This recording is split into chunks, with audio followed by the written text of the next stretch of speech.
खंडात आता भेटतो आहोत.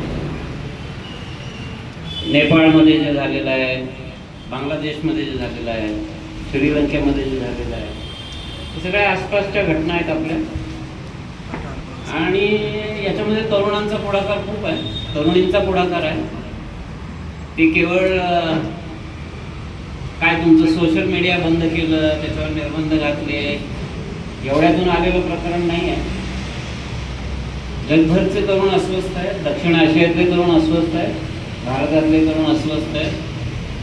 आणि मला वाटतं तुम्ही इथे अस्वस्थपणातूनच आलेले आहात, केवळ ट्रिप म्हणून नाही आलेले. तुम्ही एका समाजामध्ये गांभीर्यानं काम करणाऱ्या संघटनेचे कार्यकर्त्या म्हणून आलेले आहात. आणि ही आत्ताची जी परिस्थिती आहे, या परिस्थितीमध्ये या तरुणांना आणि तरुणींना माथे फिरू म्हणणं, वेडे आहेत असं म्हणणं शक्य आहे. अजून तसं म्हणणं सुरू झालंय की नाही माहीत नाही, झालंय का सुरू तसं बऱ्यापैकी. पण ॲक्च्युली आता माथे फिरू आपण भारताच्या पंतप्रधान पदावरती, अमेरिकेच्या राष्ट्राध्यक्ष पदावरती, रशियाच्या राष्ट्राध्यक्ष पदावरती अशा ठिकठिकाणी बघतो आहोत की ज्याच्यामुळे पोरं अस्वस्थ झालेले आहेत, पोरी अस्वस्थ झालेल्या आहेत. आणि जगभरची तरुण मंडळी ही एका ज्याला आपण म्हणू कन्फ्युज्ड स्टेटमध्ये आहेत आणि मार्ग शोधतात. असं नाही आहे की सगळ्या जगभरच्या युवकांना आणि युवतींना, आणि युवक युवती मी म्हणतो त्यावेळेला त्याच्यामध्ये आपण ज्यांना ट्रान्सजेंडर म्हणतो, LGBTQI, याच्या सकट त्या उल्लेख आहे हे लक्षात घेऊया. ही सगळी मंडळी आज अस्वस्थ आहेत. आणि या अस्वस्थपणाचं एक कारण असं आहे की पुढे काय घडणार आहे आणि त्याची दिशा काय असली पाहिजे. माझ्या जीवनामध्ये काय घडणार आहे, माझ्या आसपास काय घडतंय आणि माझ्या महाराष्ट्रात काय घडणार आहे, माझ्या देशात काय घडणार आहे. गेली 10-20 वर्ष जर बघितली तर ही 10-20 वर्ष अस्वस्थतेची आहेत. आणि याच्यातून आपण पुढे कुठे जाणार आहोत असा प्रश्न. त्याबद्दल एक 2-3 मुद्दे मला तुमच्याशी शेअर करायचे की जे तुम्ही तुमची दिवसभराच्या अधिवेशनामध्ये विश्लेषण, मांडणी, प्रश्न याची सगळ्याची चर्चा करणार आहात. त्याचा एक ज्याला बॅकड्रॉप म्हणतात, पार्श्वभूमी काय आहे, या पार्श्वभूमीबद्दल तुमच्याशी मला काही मिनटं बोलायचं. भगतसिंग तुमच्यापैकी बऱ्याच जणांनी वाचलेलं असेल. किती जणांनी भगतसिंगचं ओरिजिनल लिखाण वाचलेलं आहे? भगतसिंगनं स्वतः लिहिलेलं इंग्रजी, हिंदी, मराठी, उर्दूमध्ये वाचलेली किती मंडळी आहेत? म्हणजे एक मोठा कार्यक्रम असा आहे DYFI समोरचा की येत्या काळामध्ये महाराष्ट्रामध्ये भगतसिंगच्या लिखाणाचं वाचन करण्याची कॅम्पेन आपल्याला घेतली पाहिजे. त्याचं कारण असं आहे की 1929, 30, 31, 33 जगामध्ये मोठे बदल होत होते. डॉलर कोसळत होता, शेअर मार्केट कोसळत होती, जागतिक महामंदी आलेली होती, एक युद्ध होऊन गेलेलं होतं, महायुद्ध. दुसऱ्या महायुद्धाकडे वाटचाल होती. याच्यामध्ये जर्मनीमध्ये, स्पेनमध्ये, इटलीमध्ये, जपानमध्ये, वेगवेगळ्या देशांमध्ये फॅशिस्ट सत्ता आलेल्या होत्या, दडपशाही करणाऱ्या. आणि काही सत्ता आलेल्या नव्हत्या पण त्यांचा प्रभाव त्या देशांमध्ये मोठा होता आणि ज्याच्यामध्ये युवक आणि युवतींचा पाठिंबा देखील खूप मोठा होता. आता जगभरातली परिस्थिती त्या दिशेनं नेत आहेत मंडळी. तुमचा आवाज जर बंद करायचा असेल तर काय करायचं याचे कार्यक्रम आणि प्रयोग आणि प्रयत्न सुरू आहेत. अशा वेळेला आपल्याला मार्ग शोधायचा आहे आणि मार्ग शोधण्यासाठी हे तुमचं 6वं जिल्हा अधिवेशन आहे. मार्ग रेडीमेड नाही आहे. कुठेतरी ब्लूप्रिंट छापून ठेवलेली आहे, ती ब्लूप्रिंट घ्यायची आणि काम करायची अशी परिस्थिती नाही आहे. परिस्थितीला आपल्याला भिडायचं आहे आणि त्यातून आपल्याला नवीन घडवायचं आहे. भगतसिंग असं म्हणतो की युवावस्थेवरचा 2 पानी लेख आहे त्याचा, वयाच्या 17व्या वर्षी लिहिलेला, तुम्ही जरूर वाचा. युवावस्था ही धबधब्यासारखी असते, हिमपर्वतासारखी असते.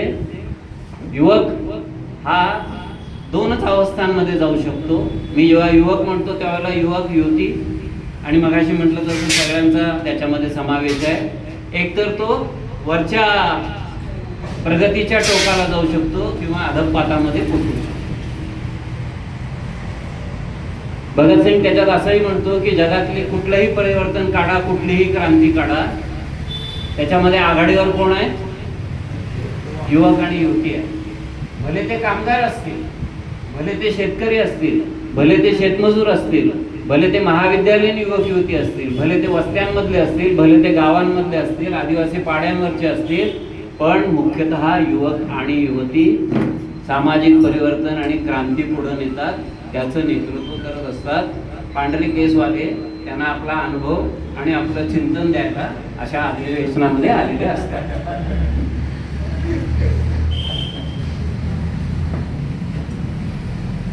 काम तुम्हाला करायचंय आणि एक चांगली गोष्ट अशी आहे, गेली 15, 20, 25 वर्ष तुमच्या आयुष्यातली कशी गेली मला माहित नाही, पण लक्षात घ्या पुढची 10, 15, 20 वर्ष खूप मोठ्या घडामोडींची जाणार आहे. सिनेमातलं वाक्य म्हणून सांगत नाहीये, ऍक्च्युअली जगामधली सगळीकडची अस्वस्थता आज दिसतेय. फ्रान्समध्ये काय होतंय आणि अमेरिकेत काय होतंय, म्हणजे जगाच्या लोकशाहीचे पाळणे जिथं हल्ले, लोकशाहीची जननी आम्ही आहे असं आपले लोक म्हणताय, त्याचा कधीतरी स्वतंत्र विचार केला पाहिजे. पण जगामध्ये आज एकही देश असा अपवाद नाही की जिथं स्थैर्य आहे, जिथं सुरक्षितता आहे, जिथं शांतता आहे. प्रत्येक ठिकाणी अस्वस्थता आहे आणि या अस्वस्थतेतून मार्ग काढायच्या दिशेने आपल्याला जायचं आहे.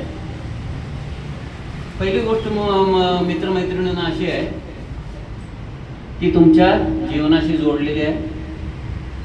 उपजीविकेचा मुद्दा आहे, बेरोजगारीचा मुद्दा आहे, ज्याच्यावर तुम्ही दुपारी ठराव करणार आहात. 10 वर्षापूर्वी युरोपमधले सगळे धोरणकर्ते एकत्र जमले होते. पॉलिसी मेकर्स, वेगवेगळ्या कॉर्पोरेटचे लोक, वेगवेगळ्या आंतरराष्ट्रीय वित्त आणि व्यापारी संस्थांचे लोक, वर्ल्ड इकॉनॉमिक फोरम सारखे, वर्ल्ड बँक, IMF, वेगवेगळ्या सरकारांचे प्रतिनिधी, त्यांनी चर्चा केली आणि चर्चा केल्यानंतर वर्तमानपत्रांकडे येताना ते असं म्हणाले, आम्ही कुठल्या तोंडानं आमच्या युवा पिढीला सामोरे जाऊ शकतो असा प्रश्न आम्हाला पडलेला आहे. आम्हाला लाज वाटतेय की आम्ही बेरोजगारीचं संकट उभं केलेलं आहे. हे पॉलिसीकर्त्यांचं स्टेटमेंट आहे. जगामध्ये एक जोहान रुपर्ट नावाचा मोठा कॉर्पोरेट, म्हणजे त्याच्यासमोर अदानी अंबानी काहीच नाही असं आहे. जगभरातल्या ज्याला लक्झरी गुड्स म्हणतात, त्या लक्झरी गुड्सचा जगातला सम्राट असेल तर हा जोहान रुपर्ट आहे. तो 10 वर्षापूर्वी असं म्हणाला होता की मला रात्र झोप लागत नाही. त्याचं कारण इतके दिवस आम्ही कामगार वर्ग डिस्ट्रॉय केला जगभरचा, आता आम्ही मध्यम वर्ग डिस्ट्रॉय करतो आहोत. आम्ही कुठं जाणार आहोत आणि ही जी संरचनात्मक बेरोजगारी उभी करतो आहोत, त्यातून जगाचं पुढं काय होणार आहे या काळजीनं मला रात्री झोप लागत नाही. हे कोण लोक बोलतायत? हे जगभरातले कम्युनिस्ट नाही म्हणत आहेत, हे जगभरातले डावे नाही म्हणत आहेत, ते प्रथमपासूनच सांगत आले. जगातले कॉर्पोरेट हाऊसेसचे प्रमुख, जगातले मोठमोठे सम्राट हे म्हणतायत की जगामध्ये ज्या प्रकारचं बेरोजगारीचं संकट आम्ही निर्माण केलेलं आहे आणि ही बेरोजगारी तात्कालिक नाही आहे, हे संरचनात्मक आहे, स्ट्रक्चरल आहे. आणि स्ट्रक्चरलचा अर्थ असा असतो की स्ट्रक्चर बदलावं लागतं. हे नुसती भिंत बदलायचं नाही आहे, रंगरंगोटी करायची नाही आहे, हे स्ट्रक्चर आहे. RCC हे स्ट्रक्चर नवं करायची गरज आहे, असा स्ट्रक्चरल प्रश्नाचा अर्थ असतो, प्रॉब्लेमचा अर्थ असतो, बदलाचा अर्थ असतो. म्हणजेच आत्ताच्या समाज व्यवस्थेमध्ये आम्हाला बदल केल्याशिवाय पुढे जाता येणार नाही, हे ही मंडळी मान्य करतायत. आणि म्हणून जगभरची बेरोजगारीची समस्या आहे आणि या बेरोजगारीच्या समस्येला दडवण्याचे सर्व कार्यक्रम आता जारी आहेत, त्याच्यावर तुम्ही चर्चा करणार आहात. पण मला तुम्हाला असं सुचवायचं आहे की युवा संघटना आणि युवतींची संघटना म्हणून काम करताना आपला अजेंड्यावरचा मुद्दा हा असला पाहिजे, जो परवा कदाचित तुम्ही कार्यक्रम कराल, नाही का? भारत हा असा महान देश आहे की जिथल्या युवकांना आपल्या पंतप्रधानांच्या वाढदिवस हा बेरोजगारी दिवस म्हणून साजरा करायची वेळ आलेली आहे. करता ना मोदींच्या वाढदिवसाला बेरोजगारी दिन? मजा केली पाहिजे, जरा तर उडवली पाहिजे जरा. आपल्यावर जे अन्याय करतायत, अत्याचार करतायत, आपल्याला जे कचऱ्यागत वागवत आहेत, त्यांची टर उडवलीच पाहिजे.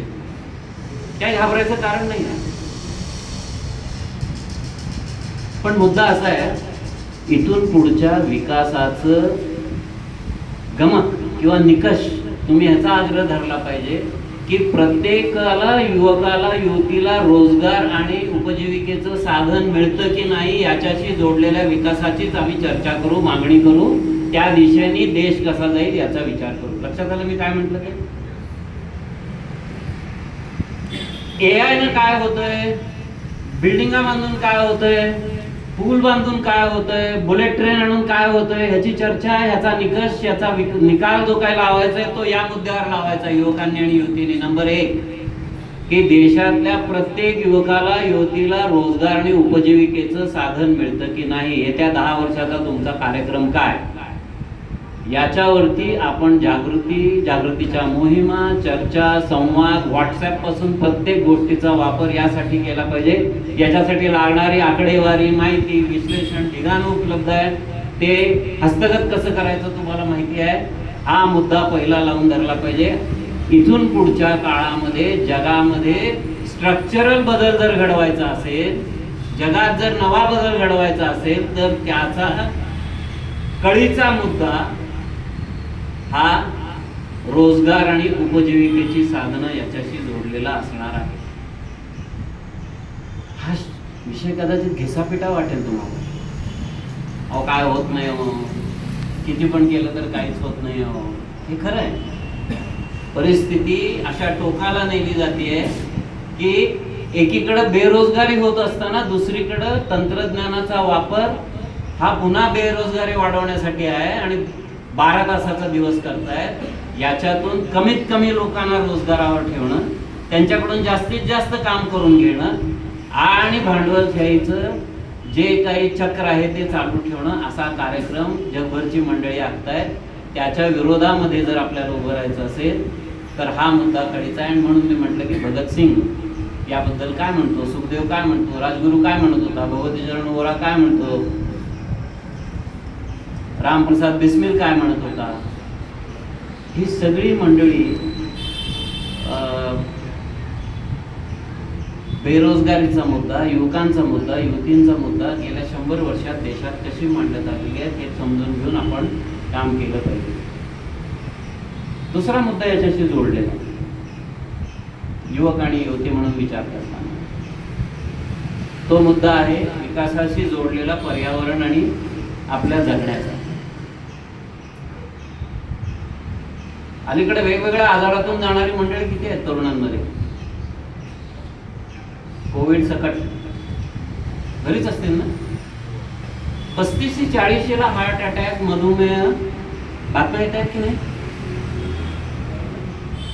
आपले डॉक्टर मित्र सांगतील तरुणांमध्ये हे प्रमाण का वाढले. तरुणींमध्ये हे प्रमाण वाढायचं एक कारण ज्या प्रकारचा स्ट्रेस, ज्या प्रकारचं नैराश्य, ज्या प्रकारची स्पर्धा, ज्या प्रकारचा ताण, आणि दुसऱ्या बाजूला ज्या प्रकारचं आहार आणि अन्न आणि चुकीची जीवन पद्धती तुमच्यावर लागली जाते. आहे का काही स्थैर्य, निश्चित आवर्स आहेत का काही कामाचे, का सगळे कन्फ्युज आहेत, कसं जाऊ, कुठे जाऊ, काय करू. आणि पर्यावरण बदल होत आहे. क्लायमेट चेंज शब्द ऐकलाय. काय आहे क्लायमेट चेंज? आकाशातला हवामानातला बदल नाहीये, फक्त तुमच्या जवळपास कुठले जंतू वाढणार, कुठले वाढणार नाही, कुठले आजार वाढणार, कुठले वाढणार नाही, तुमच्या जवळपास प्रदूषण किती असणार, किती असणार नाही, तुमच्या जवळपास ग्रीन कव्हर किती वाढणार, किती वाढणार नाही, ते कसं वाढणार, तुमच्या जवळपासचं अन्नधान्य काय क्वालिटीचं होणार, प्रत्येक गोष्टीवर याचा परिणाम होतोय. DYFI सारखी संघटना ही एका अर्थी फ्री आहे. जसं कामगार संघटना असते, जसं विद्यार्थी संघटना असते की त्यांना जास्त डिफाईन्ड काम असतं. विद्यार्थ्यांचे प्रश्न, विद्यार्थ्यांच्या मागण्या, आणि अर्थातच विद्यार्थी सुद्धा या बाकी प्रश्नावर विचार करत असतात. कामगार संघटनांना कामगारांचे प्रश्न, कामगारांशी संबंधित प्रश्न याच्यावर फोकस करावा लागतो. युवा संघटनेचं एका अर्थी वेगळेपण हे आहे, विचारविनिमय करून, पद्धतशीर निर्णय करून संघटनेच्या पातळीवर, पण तुम्ही कुठल्या विषयाला हात घातला पाहिजे आणि घालू शकता याचं स्वातंत्र्य तुमच्याजवळ जास्त आहे. लक्षात, पाणपोई काढायची, रक्तदान शिबिर घ्यायचं, इथपासून ते पर्यावरण संतुलनापर्यंतच्या कुठल्याही कार्यक्रमाला युवकांची आणि युवतींची गरज असते, पुढाकार घ्यायचा असतो आणि त्यातून लोकांशी नातं आणि संबंध जोडायचा असतो.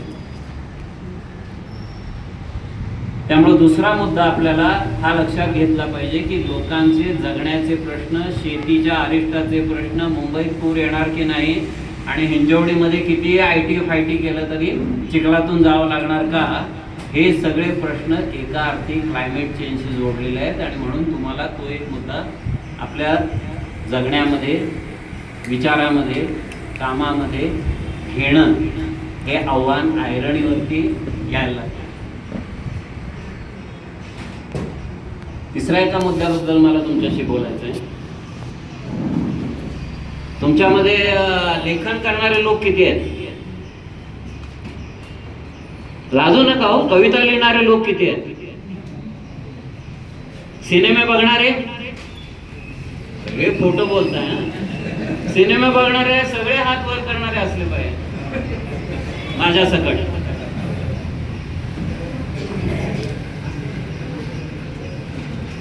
सांस्कृतिक गोष्टी आवडतात की नाही? पहिली गोष्ट कुठली आवडते? उपाशी असलं पोट तरी कुठली गोष्ट आवडते? एखादी कादंबरी, एखादी कविता, एखादा क्लिप, एखादं गाणं. भगतसिंग असं म्हणतो की युवक अर्थात युवती बाय डिफॉल्ट हा माझा शब्द आहे, त्याचे शब्द नाही आहे. कवी युवा अवस्था ही कवीची अवस्था. युवा अवस्था ही कशाची अवस्था असते? कवीची अवस्था. दरवर्षी पन्हाळ्याला शिबिर होतं कॉम्रेड पानसरेंच्या स्मृतीनिमित्त. 2 वर्षापूर्वीच्या शिबिरामध्ये 125-30 युवक युवती होते महाराष्ट्रातले आलेले. त्यातले निम्म्याहून अधिक युवक युवती कथा लिहिणारे, सिनेमे तयार करणारे, क्लिप्स तयार करणारे, कादंबरी लिहिणारे, नाटक लिहिणारे, कविता करणारे. मेजॉरिटी युवक युवती हे कुठल्या ना कुठल्या पद्धतीनं सांस्कृतिक अभिव्यक्ती करणारे होते. आणि ही सगळी मुलं मुली पांढरपेशी नव्हती. ही सगळी मुलं मुली बहुजन समाजातली, दडपलेल्या समाजातली, दडपलेल्या जाती जमातींमधली, मार्जिनलाइज केली गेलेली, सीमेवर ढकलली गेलेली. त्यांचं पहिलं शस्त्र आणि पहिला शब्द हा अभिव्यक्तीतून येणारा होता की आमचं जीवन काय.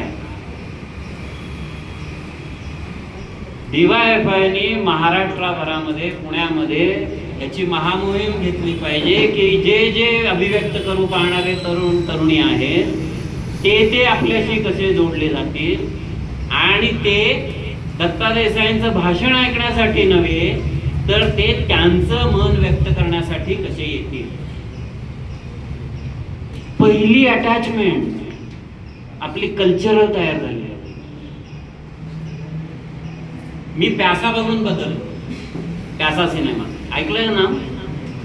कोणाचा आहे? गुरुदत्तचा आहे. गुरुदत्तचा सिनेमा बघितला आणि माझ्या असं लक्षात आलं की काहीतरी आसपास वाईट घडतंय, अस्वस्थ आहे. याचं कारण केवळ व्यक्ती आणि माणसं वाईट आहेत ह्याच्यात नाही आहे, त्याच्या पलीकडे काहीतरी आहे. आणि ते काय आहे ह्याच्यावरती मला प्यासामध्ये गाण्यांनी आणि प्रसंगांनी सांगितलं. नंतर मी मार्क्सवादाकडे वळलो. भगतसिंग आणि सुखदेव भेटले की चर्चा करायची. कुठल्या सिनेमातला कुठला डायरेक्टर कसा भरा आहे, कुठला ऍक्टर कसा आहे. सिनेमा बघायचे. जेवायला दिलेले पैसे न जेवता चंद्रशेखर आजारांची नजर चुकवून भगतसिंग आणि त्याच्या मित्रांनी सिनेमे बघितलेले. क्रांतिकारक आणि कला याचा अन्योन्य संबंध आहे. युवक आणि कला याचा अन्योन्य संबंध आहे. आता जर का आपण सांस्कृतिक कलात्मक काही केलं असतं तर तुमचे चेहरे एवढे कंटाळलेले आणि गंभीर दिसले नसते, बरोबर आहे की नाही? जान आली असती जरा तरी. DYFIचं काम कन्फ्युज, हरवलेल्या, चिंतेत पडलेल्या, निराशेकडे जाणाऱ्या हजारो लाखो युवक युवतींमध्ये जान आणण्याचं काम. आणि हे काम तुम्ही कल्चरल अंगानं पण केलं पाहिजे. आता जे इंद्रजित भालेराव माझं आवडतं गाणं. 1996 मध्ये ज्या वेळेला भारत ज्ञान विज्ञान समितीचं काम सुरू केलं त्यावेळेला गावामध्ये आम्ही पुस्तकं घेऊन 2 दिवसाचा जनवाचनोत्सव करायला गेलो. मी 40शी ओलांडलेली होती नुकतीच. गावात गाणं म्हणायला 50 कार्यकर्त्यांपैकी कोणीही तयार नव्हतं आणि गावातल्या गल्लीबोळामध्ये गाणं म्हटल्याशिवाय कोणी बाहेर येणार नव्हतं, कोणी तुम्हाला विचारणार नव्हतं. शेवटी गाणं मी म्हटलं आणि त्याच्यामध्ये हे गावाकडं चल माझ्या दोस्ता गाणं होतं. अर्थातच माझा आवाज ऐकल्यानंतर अनेकांना लक्षात आलं की आपण जास्त चांगलं गाणं नक्की म्हणू शकतो. त्यामुळे खऱ्या कलाकारांचा शोध लावायचा हा एक चांगला कार्यक्रम. त्यामुळे माझी अशी सगळ्या लिडरशिपला विनंती आहे की लिडर्सनी गाणी गावीत. ताबडतोबीनं तरुण तरुणी पुढे येतील आणि म्हणतील ही जबाबदारी आम्ही घेतो आणि चांगले कलाकार आपल्याला मिळतील. चांगले कलाकार हा का महत्वाचा आहे मुद्दा. RSSने काय केलेलं आहे, जर्मन फॅशिझमने काय केलंय, इटालियन फॅशिझमने काय केलेलं आहे, ट्रम्पच्या बाजूला वर आणणारे लोक काय करतायत, ते खोटे आणि चुकीचे पण सांस्कृतिक मुद्दे उभे करतायत आणि लोकांच्या मनाची पकड घेत आहे, युवकांच्या मनाची पकड घेत आहे. आणि मग खुद्द तो ट्रम्प त्यातल्या पोरांना कॅपिटॉल हिलवर आणि तिथली जी काही संसद आहे त्या संसदेवर हल्ला करायला उद्युक्त करतो. गेल्या वेळेला केलं होतं ना निवडणूक हरल्यावर. देशभरातली RSS काय करते आपल्या देशात? सांस्कृतिक राष्ट्रवाद असा शब्द वापरतात. कुठला शब्द वापरतात? जे लोक अत्यंत असांस्कृतिक राजकारण करतात ते सांस्कृतिक राष्ट्रवाद म्हणतात. आणि सांस्कृतिक राष्ट्रवाद याचा अर्थ त्यांचा असा असतो की इथली संस्कृती ही वैदिक संस्कृतीतून आलेली आहे, ही अनादि अनंत कालापासूनची संस्कृती आहे, ती श्रेष्ठ आहे, तिनं देश ठरवलेला आहे, तेव्हापासून भारत नावाचा देश आहे आणि भारताची संस्कृती ही वैदिक वर्णाश्रम धर्मावर आधारित अशी उच्चवर्णीय संस्कृती आहे. नेशनची कल्पना, राष्ट्राची कल्पना पण तशीच आहे, ती पुरुष प्रधान आहे, ती उच्च जातींची उच्च वर्णांची आहे आणि म्हणून आमचा देश आम्ही तसा डिफाईन करतो.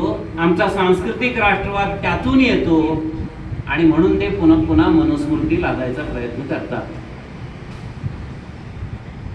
याला उत्तर आपल्याला मगाशी म्हटलं तसं पर्यावरणीय प्रश्न, बेरोजगारीचे, विकासाचे, विकास म्हणजे काय प्रश्न उपस्थित करण्याचे तिथून द्यायचेच आहे.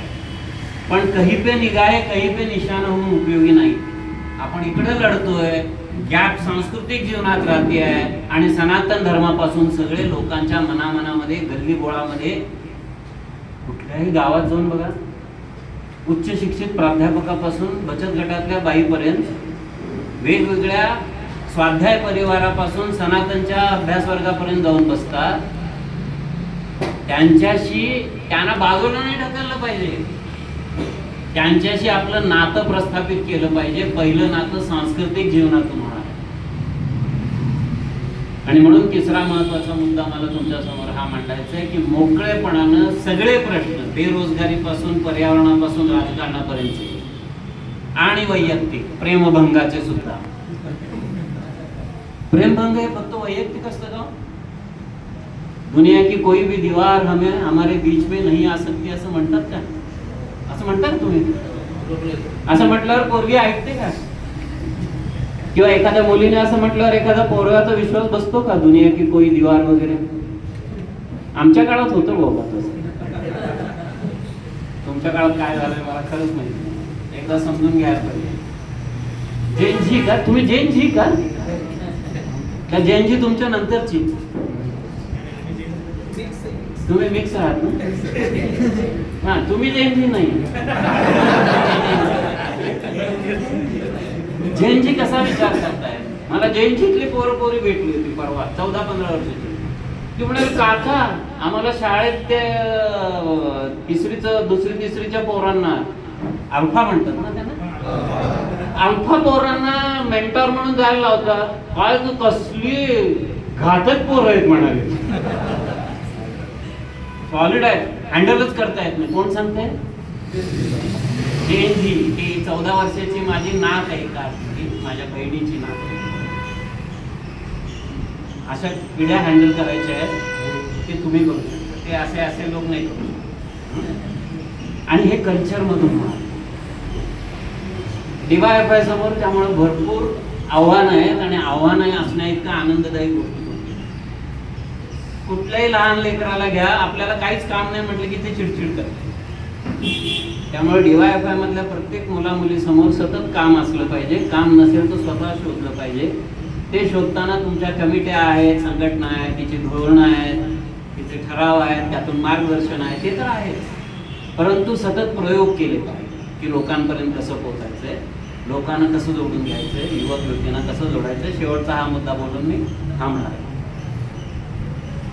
मेजॉरिटी मुलं मुली जर कन्फ्युज असतील तर त्यांना असं हवंय की कोणीतरी आम्हाला दिशा दाखवली,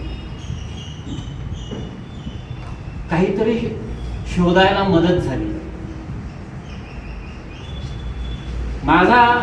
माझी तक्रार अशी होती कॉलेजमध्ये गेल्यावर दुसऱ्या वर्षी, कारण कॅसा बघितला आणि नंतर मी मार्क्सवादावर वळलो की मी कॉलेजमध्ये गेल्या माझ्याशी संपर्क कुठल्याही डाव्या संघटनेचा का नाही झाला. मी शाळेत असताना माझा कुठल्याही पद्धतीने याच्याशी संपर्क का नाही झाला. मी 10वी-11वी पासून विवेकानंद वाचत होतो, अध्यात्म वाचत होतो, सगळं करत होतो. मला हाताला लागेल नाही. ज्ञानेश्वरी पण वाचली. म्हातारपणी कशाला वाचलं पाहिजे, आपण तरुणपणीच वाचू. दासबोधही वाचला, त्यामुळं रामदास बाबा काय म्हणतात तेही कळलं. पण त्यावेळेला मला मार्क्सचा विचार मिळाला असता, भगतसिंगचा विचार मिळाला असता, बाबासाहेब आंबेडकरांचा विचार मिळाला असता, तुकाराम विद्रोही कसे होते हे जर माझ्यापर्यंत आलं असतं, विवेकानंदांची प्रगतिशील बाजू माझ्या समोर आली असती तर मला किती बरं झालं असतं असं त्यावेळेला वाटलं होतं. असं वाटणारी लाखो मुलं मुली, कोट्यवधी मुलं मुली, युवक युवती या देशामध्ये आहेत, आपल्या आसपास. त्यांना आपल्याकडे खेचून घ्यायचं, त्यांच्याशी चर्चा करायची आहे आणि ते करण्यासाठीचा माठ नव्हे ठाम विचार आपल्याजवळ असला पाहिजे. माठ आणि ठाम मध्ये फरक आहे. आता देशावर जे राज्य आहे ते ठाम म्हणतात, पण ते एका अर्थी माठ विचार. माठ का म्हणतोय मी? कारण ते चिकित्सक वृत्ती मारून टाकतात, ते सर्जनशीलता मारून टाकतायत, नव्याचा शोध घेणाऱ्या युवकांच्या उर्मी मारून टाकतायत. माझ्या आसपासचे, मी कॉलेजला असतानाचे जे मित्र होते त्यांच्याशी आम्ही डार्विनवर चर्चा सुरू केली की ते म्हणायचे डार्विनवर चर्चा नको, आम्हाला शाखेत सांगितलेला वाद करायचा नाही. ही महान परंपरा आजताग आहे. त्यांनी अशा पिढ्या घडवलेल्या आहेत आणि माठ माणसं तयार करण्याचा कार्यक्रम आहे. आपल्या समोरचा प्रश्न काय आहे? आपल्या समोरचा प्रश्न फक्त RSS आणि हिंदुत्ववादी संघटना किंवा काही ठिकाणी मुस्लिम जमातवादी, काही ठिकाणी खलिस्तानवादी, काही ठिकाणी जातीचा वापर टोकाच्या अस्मितावादी पद्धतीने, संकुचित पद्धतीने करून मेंदू बंद करणारे, असे अनेक प्रवाह आहेत, अनेक संघटना आहेत. आपल्याला लोकांमधली चिकित्सक वृत्ती जागी करायची. युवकांमध्ये ती उर्मी असतेच. प्रत्येक युवक युवती बंडखोर असते. लहानपणापासून काय सांगितलं जातं? घबरे, जास्त विचारू नकोस, बरोबर आहे ना? आणि मग हळूहळू सवय लागते की प्रश्न विचारायची स्वतःलाच भीती वाटायला लागते, शंका विचारायची स्वतःलाच भीती वाटायला लागते, आपली सिक्युरिटी धोक्यात येते असं वाटतं. कालपर्यंतचा मी जो आहे ह्या मीला जर कोणी चॅलेंज केलं तर मग आजच्या माझं काय होणार असा प्रश्न पडतो. आणि म्हणून या असुरक्षिततेतून मोठ्या प्रमाणावर माणसं ट्रम्प आणि मोदीच्या मागे जातात. तिथे माठपणानं राहता येतं. पण याच्या पलीकडं आत्ताचा जो अख्खा मीडिया आहे, अख्खी टेक्स्टबुक्स आहेत, अख्खी आपली शिक्षण व्यवस्था आहे, त्यातून प्रगतिशील मुद्दे किती येत आहेत आणि प्रतिगामी मुद्दे किती येत आहेत, चिकित्सक विचाराचे मुद्दे किती येत आहेत आणि माठपणा करायला लावणारे मुद्दे किती येत आहेत, याचा विचार आपण करणं गरजेचं आहे. कारण तुम्हाला ते आता बाकी सगळ्या बाबतीत वंचित केलेलं आहे. लाखो कोट्यवधी शेतकऱ्यांच्या, आदिवासींच्या जमिनी काढून घेतलेल्या आहेत आणि काढण्याची प्रक्रिया सुरू आहे. गेली 150-200 वर्ष सर्व कारागिरांची जी काही कौशल्य आहेत ती काढून घेतली गेलेली आहेत. ते मशीन्स मध्ये गेलेले आहेत, कारखान्यांमध्ये गेलेले आहेत, CNC मध्ये कमांड आणि कंट्रोल सिस्टीम्स मध्ये गेलेले आहेत. मग ती आता AI मध्ये जात आहेत आणि सगळे कारागीर, सगळे सर्जनशील लोक हे वंचित होत चाललेले आहेत कौशल्यांपासून. आता ते तुम्हाला ज्ञानापासून सुद्धा वंचित करतायत, मार्जिनलाइज करतायत. लक्षात घ्या, तुम्हाला माहिती देत आहेत पण ज्ञानापासून, समजेपासून, आकलनापासून वंचित करतायत. आपण जर आनंदात मशगूल राहणार असू की माझ्या समोर जे माहिती येते आहे तेवढं घेऊन मी राहणार आहोत, तर आपण त्यांना माठ बनवण्याला, वंचित करण्याला मदत करतो आहोत. आपण हे आव्हान उभं केलं पाहिजे. भगतसिंग म्हणतो तसं प्रत्येक क्रांतिकारकाचं हे परम कर्तव्य आहे की त्यानं वाचन, चिंतन, मनन हे त्याच्या क्रांतिकारी कार्याचा अविभाज्य भाग म्हणून केलं पाहिजे. पुस्तक तुम्ही छापील वाचाल का PDF वाचाल, पुस्तक तुम्ही हातात घेऊन वाचाल का तुमच्या मोबाईलमध्ये वाचाल, हा मुद्दा महत्त्वाचा आहे. कुठेही वाचा, कुठेही वाचा, परंतु पुस्तक वाचणं, वाचलेल्याची चिकित्सा करणं आणि आपण पुढं जाणं हे करण्याची मोठी गरज आहे. हे कल्चर आपण विकसित केलं पाहिजे. माझा हा स्वतःचा अनुभव आहे, ज्या ज्या संघटनांमध्ये मी काम केलं. आपण जर अशा पद्धतीनं नवीन सांस्कृतिक, नवीन उपजीविकेचं आणि नव्या पद्धतीनं जगण्याचं काम करत असू तर मला अनेक विदर्भातले आणि मराठवाड्यातले शिक्षक असं भेटले, ते म्हणाले आमच्या लेकरांना आम्ही तुमच्या संघटनेमध्ये पाठवतो. मी त्यावेळेला ज्ञानविज्ञान संघटनेत काम करतो. अंगणवाडीच्या बायका, माझी बायको विनायक ज्याच्यात काम करत होती, त्या असं म्हणायच्या की या संघटनेत आल्यामुळे जो आम्हाला आनंद मिळतो तसा दुसरीकडे मिळत नाही. आपली संघटना ही एक आनंददायी ठिकाण करते.